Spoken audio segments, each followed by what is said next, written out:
And we're back with another episode of The Baptist Boys. I'm Jason here with Aaron. Awesome. And we are The Baptist Boys. Awesome. Such a weird thing.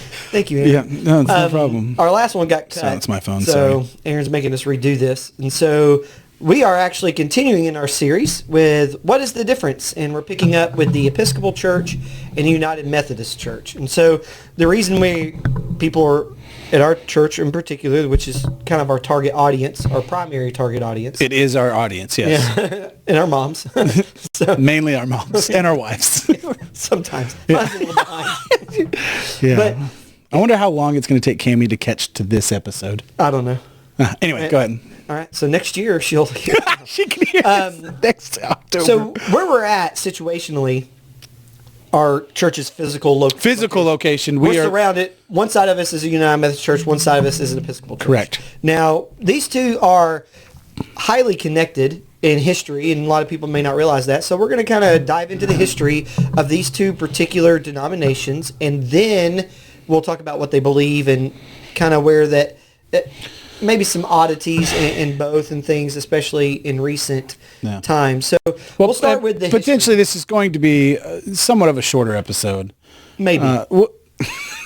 Yeah, well, we'll see. That's right. All right, go ahead. So we're going to talk about the history first. So you have the Episcopal Church. Okay. We'll talk about them first, They're and then older. the United Methodist. But so what happened is the Episcopals can kind of trace themselves back to the Church of England. Now, the Church of England was kind of broke off from the Roman Catholic Church in the 1500s. In the early 1500s, you had King Henry VIII. Mm-hmm. He wanted an annulment from his wife that he had, and the Roman Catholic Church denied it and said, okay, whatever. And so he started his own church and made all the Roman Catholic churches in England basically become Church of England. Yeah. And then he got his annulment and his divorce. And all out of fear. Yeah. A lot of fear in that. But so you do have this breaking off around of the Church of England that happened in around the 1530s. Well, 15 years before that, you have Martin Luther. We mentioned, Reformation Day is today when we're recording this. But in 1517 was his 95 Theses. And so in that same vein, there's a lot of things happening. There's a Reformation happening in the middle part of Europe. And now in England, you have a king who is kind of separating out from the Roman Catholic Church, helping formulate what would become the Church of England. Out of the Church of England, you have a lot of different churches that come about. Anglican-type churches, Episcopal churches, stuff like that. So the Church of England is still in England today. When that Church of England got to America, it kind of morphed into the Episcopal Church. So the Episcopal Church traces its roots back to the Church of England. So there's going to be a lot of similarities there. Now, and with the Roman Church. And with the Roman Catholic Church, yeah. Because the breaking off wasn't really a lot of doctrinal issues as much as it was just marital issues of getting out of marriages. And Episcopal, the literal translation for Episcopal is just bishop or overseers is what we say. So you see that liturgy that they have, or that clerical stance like the Catholics have, the Anglican Church has. There's some most Orthodox kind of churches will have is, a bishop-led, diocese, things like that. Those are the same terms you're going to hear in the Episcopal churches, you'd hear in the Catholic churches, you'd hear in the Anglican Church of England. That's right. And then the reason that these two denominations are kind of together is because John Wesley came along in the mid-1700s, and he broke off from the Church of England to form what would become the Methodist denomination. Right. So they both kind of trace back. The Episcopals will use the Book of Common Prayer. Yeah. John Wesley ended up revising the Book of Common Prayer for the Methodists. And so there was a kind of John Wesley and the Methodists were a split off from the Church of England. Yeah. Kind of like how the Episcopals were, but and a little bit different. The Episcopals are a lot closer to the Church of England than the Methodists are today. But a lot of that has to they do with- were. Yeah. Episcopal Church of the USA is Different than a lot of your Anglican churches, Correct. your Church of England. There's going to be some differences. And so let's dive into that. So the Episcopal Church, again, it's come off of the Church of England. They kind of separated. Church of England, when it started putting churches here in America, Americans are very independent. They're like, we're not a Church of England. We're Church of America. Episcopals got started. They're doing their things. So their idea of salvation baptism is going to be very similar to the Roman Catholic Church that they inherited through the Church of England. Yeah. That there's a means of grace that you can earn through baptism. Salvation is something, yes, it's through Jesus, but also through baptism, dedication, things like that. And so they add a little bit of that works.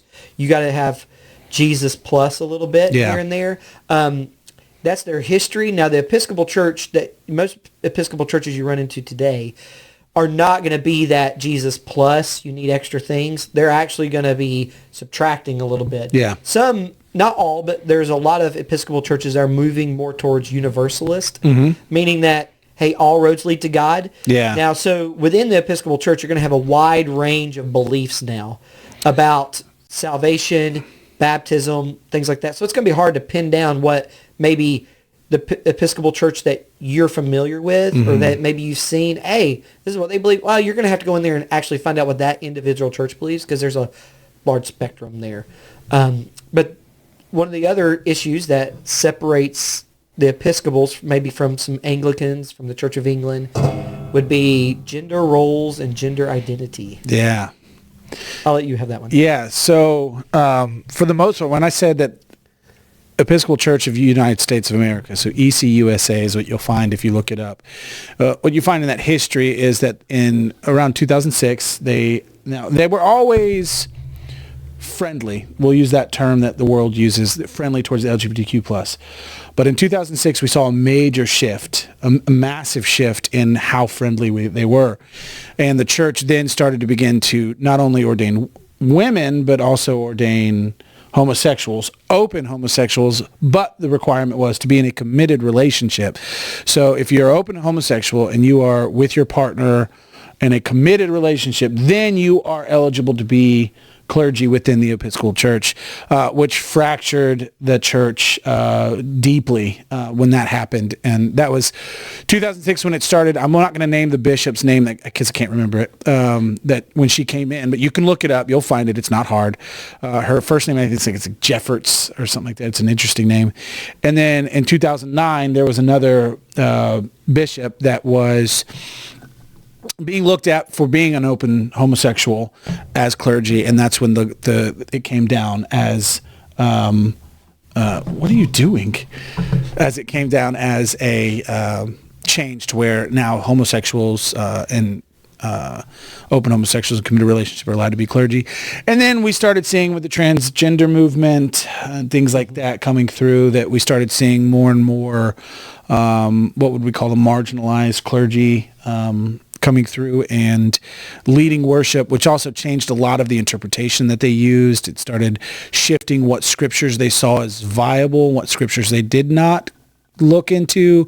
They started removing things from the Bible, and some Episcopalian churches that claim to be EP or ECUSA have completely moved away from what we know as actual scripture historically, and they've completely taken out books of the Bible in the canon of scripture. So it's, like I said, it was a pretty massive movement. When that happened, the ECUSA, like I said, fractured. 700 churches came off almost immediately.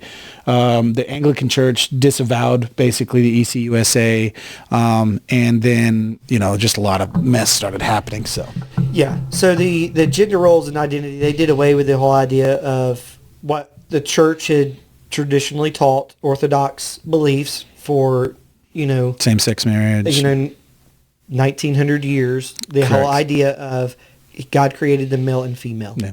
And God created us distinctly into genders. They've moved away from that. A lot of the Episcopal churches have moved away from that. They're very involved in the LGBT movement. So much so, which has driven a lot of their social justice movements as well. The Episcopal Church typically is very involved in social justice aspects, in which, I know that's a buzzword. A lot of people are like, yes, should we as Christians, yes, we should all care about the environment. We should be good stewards of what God has given us. Yep. We should be good stewards of different things. For sure. We should care about discriminate right. against people because of the color of their skin. We shouldn't do those things. We should love everyone and do those things. Agreed. Now, they go a little bit far in some of their social justices that can create problems in the sense of the whole identity issue. And that's kind of where their big social justice push now is kind of wrapped up in the LGBT movement. And they've gotten to the point now where in that social justice movement, a lot of Episcopal churches just outright support abortion, celebrate abortion, and those type things because it gets a little, they go a little far. So you have the Episcopal Church that has kind of taken this. Okay, we came from, there was the Roman Catholic Church, the Church of England. Now we've become the Episcopal Church, and they have become unbelievably liberal on the scale of liberal, conservative when it comes to Orthodox, traditional Christian beliefs. They have become what we would call the extreme liberal side. Mm-hmm. They are there's not going to be another denomination that's quite like them as far as they are yet. Yeah. Now. Well, and I'm going to say this about every single sect or denomination or whatever we talk about. Just because we're pointing these things out, I don't believe, and I'm not going to speak for you, but I'm pretty sure you agree, I don't believe that every single person that sits inside one of these Episcopal churches is lost. I don't necessarily think that they are unredeemable. I don't necessarily think that they can never hear the true gospel. And 100% they can. That's our job. Our job as Christians is, in fact, to go to these people who are under these false teachings and things like that and say, hey, let me tell you about Jesus and who he really is. And there might be people sitting in those congregations right this moment who love Jesus with all their heart and will be with us on the other side of eternity forever, but they just happen to be in that church. I think God can move ways that we don't understand, but the importance of knowing the differences in these is, how am I going to manufacture and fabricate my response to somebody who's in this church to convey the gospel to them successfully to where they understand? Yeah, again, each individual church is going to be a little different too. And we're painting with a very broad stroke of the kind of the most well-known Episcopal type churches. And so with that in mind, we'll move to the United Methodist, who, again, John Wesley kind of came out of the Church of England, kind of similar like the Episcopals, but in a very different way. Yeah. So John Wesley came out, and his big thing and his big difference was complete sanctification. Mm-hmm. He taught that you could reach complete sanctification, which we've talked about that before, sinless perfectionism. There's different words for it. Sanctification, perfect sanctification. There's all kinds of stuff. He thought believers could become sinless. And so that was one of his big doctrines that led him, that he believed God was calling out the Methodists to teach this, to move this, and to do this. Now, the United Methodist is a denomination that's not quite as old. There are a couple of different types of Methodist denominations that merged together out of this similar movement of John Wesley that he started, and kind of the Reformation from the Church of England group of people. They merged to create the United Methodist. They have their own version, again, of the Book of the Common Prayer, kind of like the Church of England did, but it's been modified. So if you're reading the Episcopal and the United Methodist kind of statement of faith, you go to their websites and you start reading through, you're going to be like, wow, these almost sound the exact same. Yeah, they do. Some of those areas how they describe baptism is going to be very similar. Yep. How they describe salvation, though, is going to be a little different. Yeah. But baptism there's some oddities with the United Methodist on how they describe baptism. So if you go to umc.org, you'll see, you can look up, what do I need to know about baptism in the UMC? So this is from their website. Some things they say. And it says, how does baptism relate to salvation? And they answer it this way. We say baptism is the ordinary or instituted means of justifying grace. It is the usual way God has offered the church to enable people of any age to experience the justifying grace of God and the cleansing power of the Holy Spirit in their lives. Salvation normally begins taking root in people's lives here. From here, we are invited to keep growing in sanctifying grace until God's grace and our faithful response, we are made perfect in love in this life. That's an odd... Very strange. Because, again, they're not quite the Church of England or the Roman Catholic Church that connects baptism with salvation, but they kind of do. Right. But not really. So it's that they're not quite... While they may sprinkle infants and things like that, they're not like how the Presbyterians do in that sense of covenant theology. Right. So you may be familiar, which we're going to get to that in a later episode. So you say, well, the Presbyterian sprinkle, the Methodist sprinkle, probably for the same reason. No, it's not for the same reason. Again, it's very different. So their wording there is a little odd. I would say, and problematic, like starting grace. So there's a sense that you can be saved when you're baptized, but maybe not. So they leave the door open for those things. Yeah, it's almost as if they say you don't always have to start with justification through Christ alone first. First, it could be just, oh, you're baptized, you're on your way. Well, that's not. Now, that's how I read it. That's how it reads, okay? That's all I'm But talking to Methodists over the years and things like that, there is a broad interpretation of that. So I've heard some Methodists say, like, no, you need to be baptized, that's part of it. Others saying like, no, you don't have to. Yeah. So there's a spectrum of interpretation and belief within the Methodist Church on what that exactly means and how that's applied.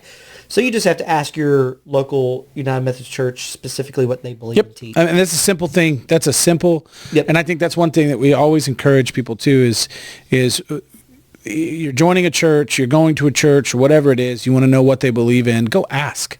Go talk to the pastor, talk to some of the members, see what the members know and what they say about things. It's how you see things. It's, how we see, certain churches will kind of move away from things. That's why we have a large non-denominational church community in the area too. So, well, what else you got over there for United Methodists? All right. So one of the connections now you're going to see between United Methodists and Episcopals is the gender role and gender identity. Now, for a long time, the United Methodist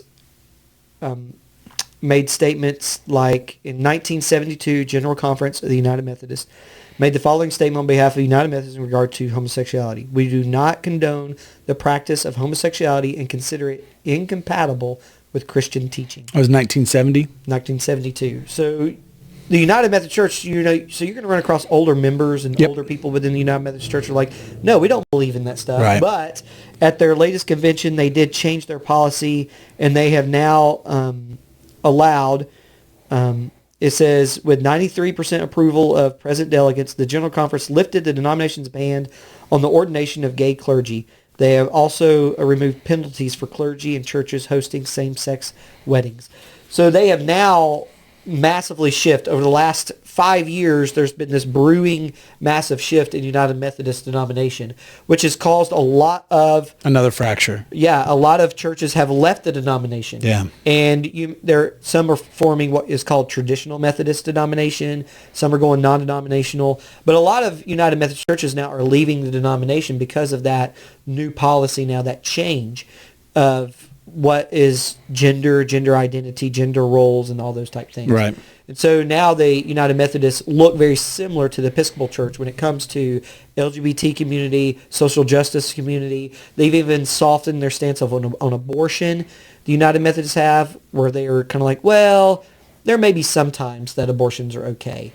And so you're going to see that that's very different than some of the other Protestant denominations. Right. Very, very, very firm stance on pro-life. Mm-hmm. There's that's a whole nother discussion on another. But the statement United Methodist Church, if I quote it correctly, and correct me if I'm wrong here, was we are reluctant to condone abortion. Condemn abortion. We're reluctant. Reluctant to condemn abortion. Right. So you had this massive shift in United Methodist. They are becoming a lot closer to their Episcopal, we'll say, cousins, since they kind of all came from the Church of England. Sure. But they're starting to resemble each other a lot more than maybe they used to. Yeah. And so again, you're going to have to take that church by church because there is a wide spectrum of United Methodists that still hold to their earlier beliefs, that aren't embracing these newer beliefs and all that type of stuff. Yeah, I've even talked to Methodist members that they don't believe a lot of that stuff, know. It's one of those things where that's just their church. It's always been their church, and they're going to go there no matter what, and they're going to hold their own beliefs separate from what that. And I think that's, okay, if that's what you want to do. Right. And the issue here is we now have the Episcopals and United Methodists that are kind of pushing themselves to that outside of the traditional Orthodox Christianity because of the gender identity issues, the social justice issues that they're starting to embrace and go into, some of their beliefs there. So have kind of pushed them on that into that sect form. Agreed. And outside the main, what was Orthodox Christianity beliefs. Orthodox Christianity has always believed. He created them male and female. And so they're leaving that basic fundamental truth that was from the beginning. And so that's kind of where we're at. Again, we painted with a very broad brush. Extremely. And a lot of these churches, you can't necessarily do that, denominations anymore. There's a wide variety of differences within the denomination. So before you just necessarily just assume based on our podcast, exactly what the church across the street believes, Don't ever assume that. don't do that. Go talk to them individually, find out where that particular church stands, and that's going to be the same when we get to Presbyterians, when we get to Baptists, and all that kind of stuff. Yep. There's just such a wide spectrum, it's hard to paint with a brush. Whereas like the Roman Catholics, they just kind of believe what one Roman Catholic church is another Roman Catholic church for the most part. And so we can't really do that with some of these denominations. And so, but that concludes this episode. Until next time, I'm Jason. I'm Aaron. Happy Reformation. We are the Baptist Boyz.